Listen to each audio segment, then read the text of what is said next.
What's going on YouTube? DU546. Listen, I'm gonna get straight to it, no intro. This is just gonna be a raw upload. I'm gonna give my reaction to this game that we just saw Monday night off of the bye. The Giants had 2 weeks to prepare. Monday night, I mean not just a regular 2 weeks to prepare, but also a Monday night game they were prepared for. They had 2 weeks for. I'm just gonna go down the list, and we're just gonna just these things just don't happen very often. It just don't happen very often. And let's just look at it. And I'll kind of give my analysis on why I think this happened.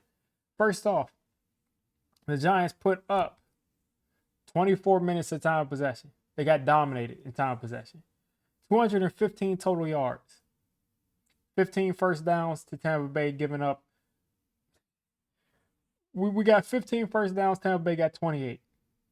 We turned the ball over 3 times. Tampa Bay turned it over once. We got 2 sacks, kind of garbage time sacks. But DJ was under pressure all game. Tampa Bay put up over 400 yards of offense, over 300 passing yards, almost 100 rushing yards. They pretty much did whatever they wanted to, including Tom Brady just taking off up the middle of the field and running the ball. Now listen, I said this before the game. You cannot play a bend but don't break defense against Tom Brady because he can dink and dunk and take what the defense gives him better than anybody in the history of the NFL. So why would you play a bend but don't break defense there? Makes no sense at all. We got extremely lucky with a drop pass by Mike Evans that ended up being an interception that got us a trick play touchdown in the red zone to Andrew Thomas. Now, it was exciting to see Andrew Thomas score, but let's be real. If that interception doesn't happen, this offense once again probably scores 3 points. So we would have lost 30-3. 30-3 here. We also passed up a field goal, so maybe you say we lose 30-6. But nonetheless, the Giants offense did not make a dent in that Tampa Bay Buccaneers defense at all. It was very easy for that defense. We didn't challenge them at all. Let's look at Daniel Jones. 23 for 38. Barely 50% completion percentage. 167 yards passing. A touchdown and 2 interceptions. Both interceptions were 100% his fault. No excuses. One, he backpedals on a screen and just throws the ball directly to the defensive tackle. It was in the air for so long that it's like you were throwing the ball to like your 3-year-old nephew or your 3-year-old son, and you're playing catch, and you throw the ball to them, and you just try to make sure you throw it as soft as possible so they can catch it. That's how DJ threw the ball to him. And I'm beginning to think that DJ's arm is so weak in some areas that he can't throw the ball away. If you have a quarterback that can't throw the ball away when he's in trouble and he makes the right decision to throw it away, but he can't, that's a big problem. Last year in Pittsburgh, what happened? DJ tried to throw the ball away in that red zone, and everybody said he made a terrible decision by throwing it, but he really was trying to throw the ball away. He didn't have enough arm to get it out of bounds. And I think that happened again. I think he wanted to put more on that ball, but he couldn't off of his back foot, and that's concerning. The second interception, just a bad read altogether. He threw it off of Devin White's hand, and Mike Edwards comes through with the interception behind him. Not a good game at all. Missed a ton of throws, missed a ton of people who were open. Really got us out of this game early. DJ did not have a good game at all. Not a good game at all. Surprised he didn't fumble this game. He didn't fumble, but those 2 interceptions were completely his fault. He also missed about 3 or 4 plays that could have had us in this game and made it a lot more interesting. Kadarius Toney was our leading receiver at 40 yards. Kenny Golladay 1 reception for 12 yards. People blame Garrett for Golladay. I don't blame Garrett for Golladay not being involved. I blame Daniel Jones. If you don't give the guy 50-50 chances, you don't give him chances. I see Kenny Golladay running deep routes all the time. I see him one-on-one all the time. We just don't throw it to him. So I have to blame that on DJ. He makes a decision for, do we throw it to the guy? Do we not throw it to him? He throws the ball. Let's stop with the cop-out with Jason Garrett. Let's stop with the cop-out because Jason Garrett had this offense moving up and down the field earlier in this game, and DJ killed about 2 drives. So Kenny Golladay having 1 catch is ridiculous. It makes no sense. And it's just disgusting to watch. David Blough, or David Blau, however you want to pronounce his name, he had more He was able to get the ball to Kenny Galladay at a better rate than DJ was. Don't tell me that Jason Garrett isn't calling deep concepts, because I see Kenny Galladay running deep concepts all of the time. I see him running deep all the time. DJ just doesn't give that dude the opportunity. He doesn't. He looks for guys who are wide open. He throws it to them. Another play, Kadarius Toney ends up being out of bounds. You know why he was out of bounds? Because he ended up not catching it and then falling out of bounds. But DJ is late on these throws, on these out routes. It's the same thing that happened with Deion Lewis at the end of the Bucs game last year. A receiver gets open on an out route and DJ he hesitates, doesn't throw it to him. And a lot of times he misses guys that way. And then when he does throw it to him, he like floats it like he's throwing it to someone who's just wide open. And it just makes no sense. It's like when he needs to throw a bullet pass, he doesn't throw a bullet pass. When he needs to float it in the red zone, he can't float the ball. He doesn't know when to throw a bullet. He doesn't know when to float it. He doesn't know. His touch is just very far removed from how he should be throwing the ball on a play in and play out basis. This dude really, really stunk up the place today. And I made a video saying that he's got to improve on some things. And we saw everything that I highlighted in that video. And a lot of people didn't like that video. But we saw every single thing that I highlighted in that video show up in that game. Very slow processing. Very slow processing. Horrible processing in the red zone, as far as you seeing people come open, you see them go back covered, and then you see people come open again, and you don't hit them. He's not able to really move around in the pocket. He moves basically like not even as well as Eli Manning. You see Tom Brady moving around in that pocket? That's someone who can really extend the play, and he's not even athletic. DJ can't do that. He's not quick in the short area at all. He gets run down by defensive tackles.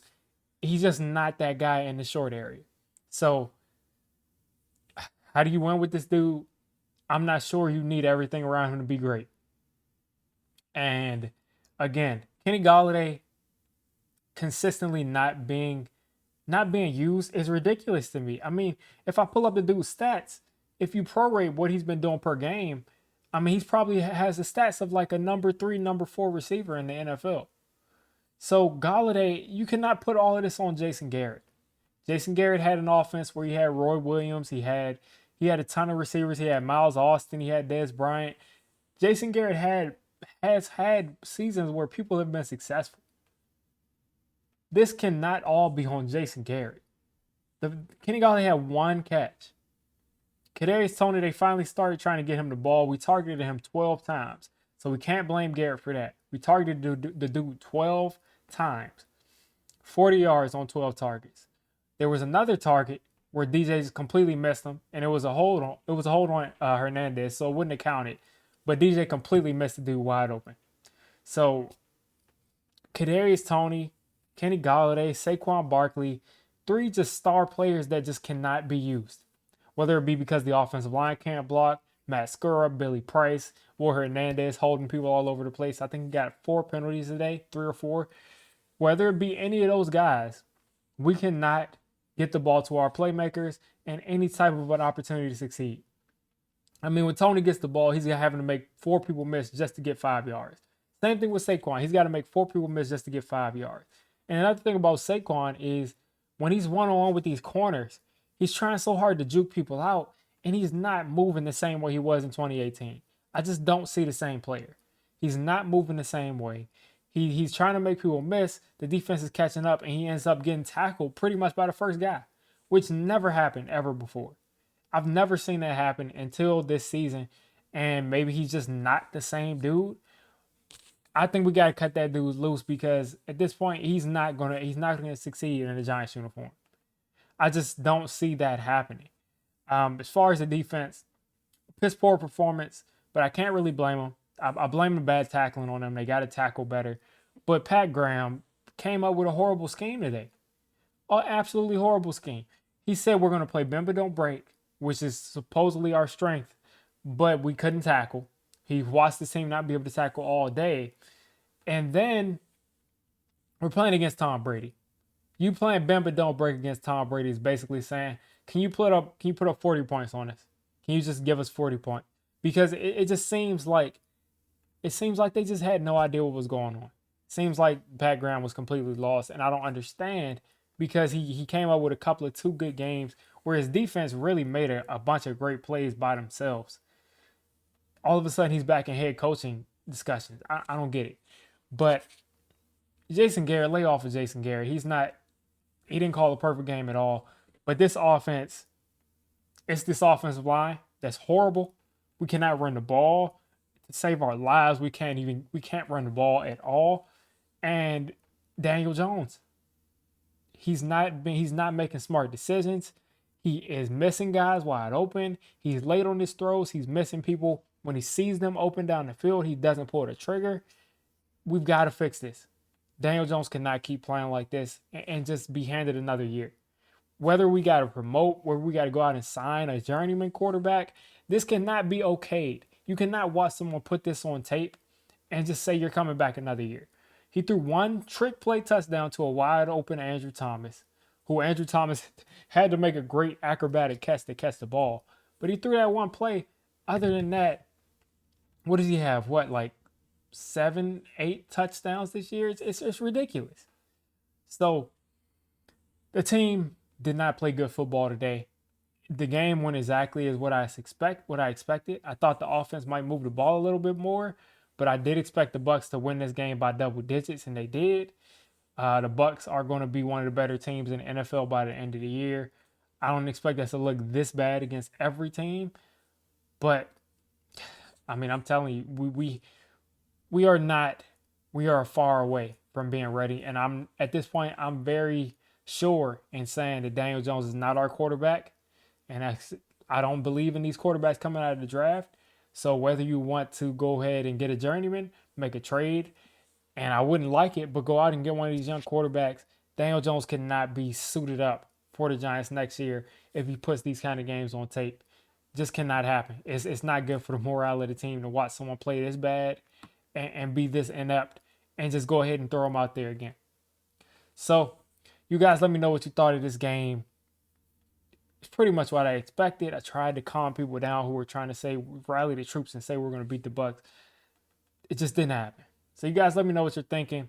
Let me know if huge changes need to be made. Did this change your mind about Daniel Jones? Is he still your guy? Do you still have the excuses? I don't know. But let me know down in the comments.